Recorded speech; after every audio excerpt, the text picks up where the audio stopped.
So we just got back from cleaning this cave in Croatia, and as you'll see, it wasn't a simple process.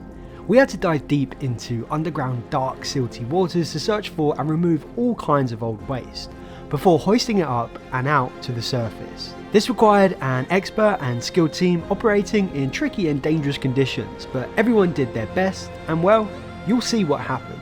So welcome to Croatia. We're back with the team at BIOTA, where we're going to be cleaning inside this cave. Let me show you. Now, I'm sorry to disappoint you, but I will not be going down here today.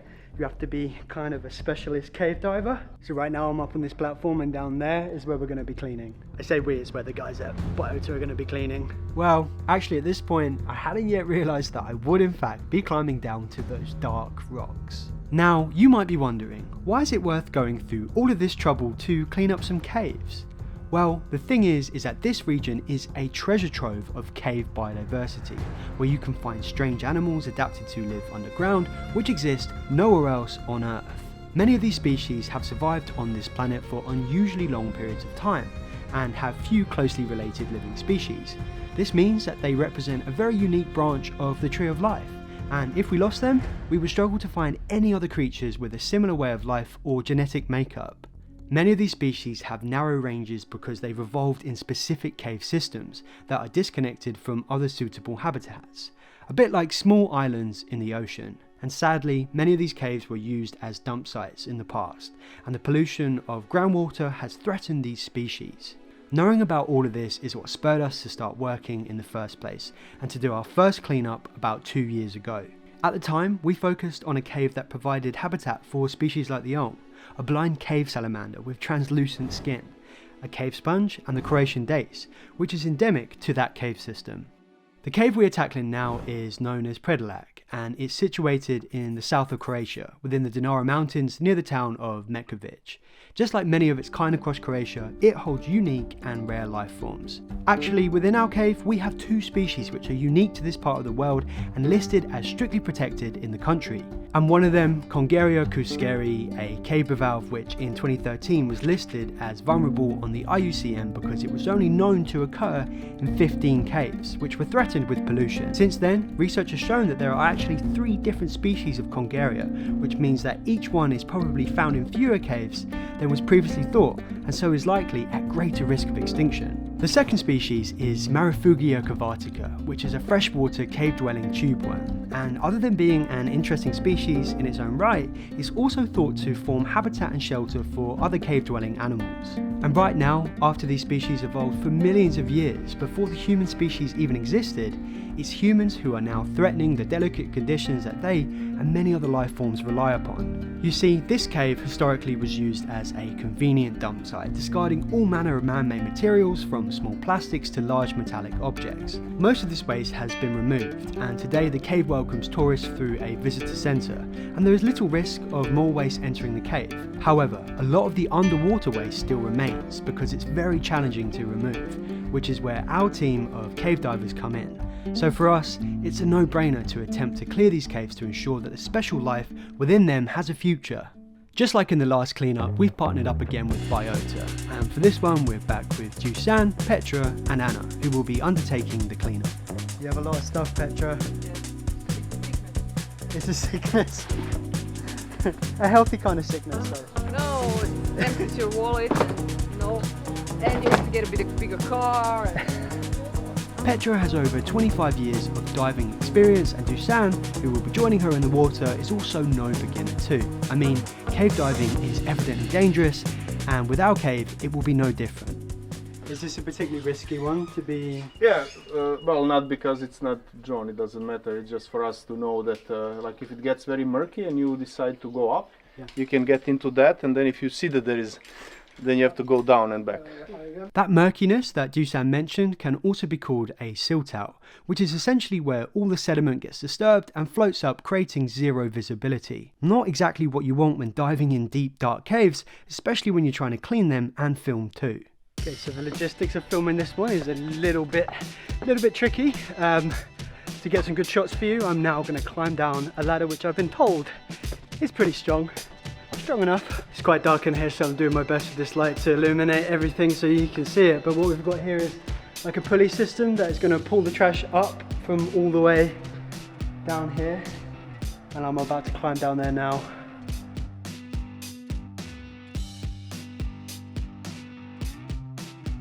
So we made it down what was quite a rickety ladder. It was safe enough. I had a little rope on, but Je li ima gore neki komad užeta, onaj koji sam donijela ili... I'm kind of all perched on this little rock here. Hey, maybe I move my legs this way. All of the diving gear was then lowered down, and Dusan and Petra got their final bits ready, all the while doing their best not to disturb any of the sediment. I've just sat here on this rock and I feel a little bit like Gollum. Now would be a good time to make a Gollum joke.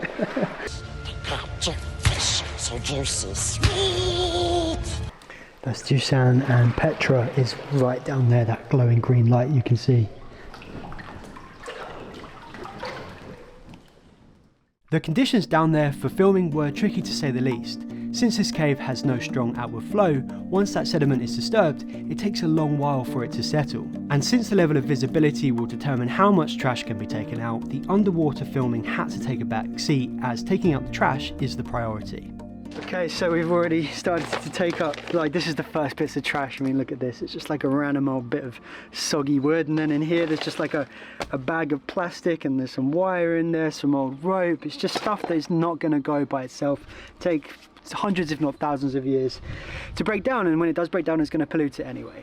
So while they're in there doing all the hard work, I think now would be a brilliant time to tell you about how we funded this project and all of our others. So for this project we set aside €4,995.40.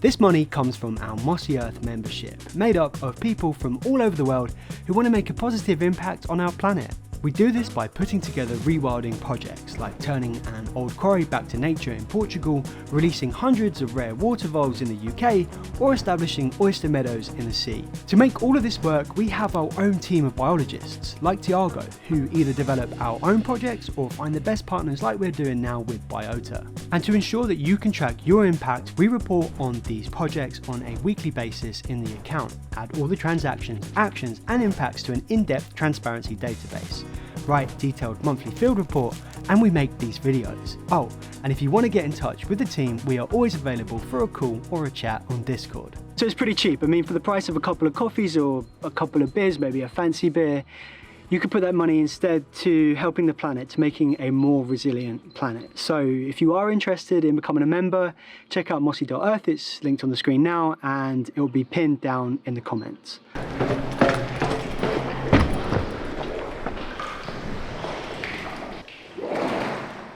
It's a big bit. It looks like a part of a washing machine. Part of a washing machine, okay. Yeah, like the upper hood. Yeah, I'm not sure how we're going to pull this up. Yeah, so far we've just been putting the rubbish in these bags and then pulling them up, but like there's a big bit of like old washing machine down there. So I think it's gonna have to like be, I don't know how we're gonna do it.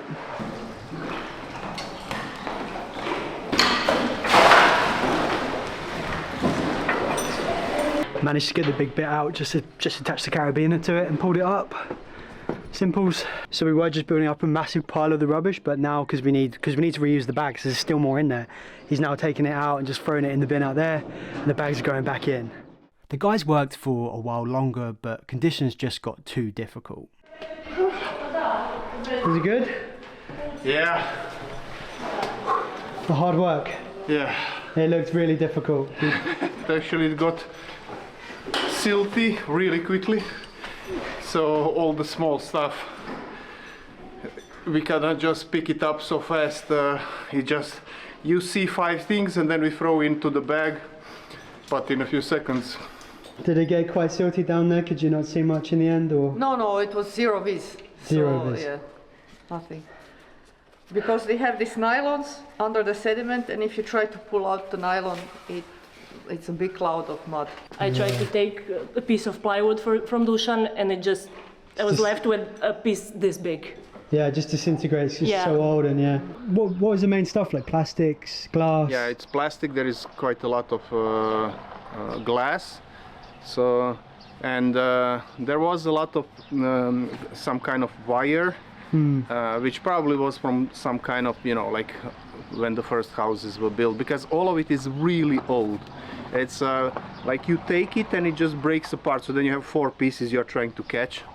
And yeah, then the plastic is a problem because I put it in a bag and then it floats, but then I have something I need to put, but it's heavy, and then it's so it's Due to the nature of this cave and the difficulty cleaning it, another dive will be made to get the last bits of rubbish out. Before we started, Dusan asked me to make him look like George Clooney, but sound like David Attenborough. yeah. I think not the other way around. Not the other way around. I think I've achieved that. Yeah. Put some this six pack that you see, that's added. Okay, so yeah, it did get pretty challenging there in the end, but they managed to get up quite a lot of trash. There's a pile of it here and there's some of it down there in the skip, but I think that's it. I hope you've enjoyed it. If you have enjoyed it, then leave a like, comment, do all the YouTube things, because we work really hard to make these videos for you and keep you up to date with our projects. And if you want to become a member, check out mossy.earth. I'll see you in the next one. Cheers.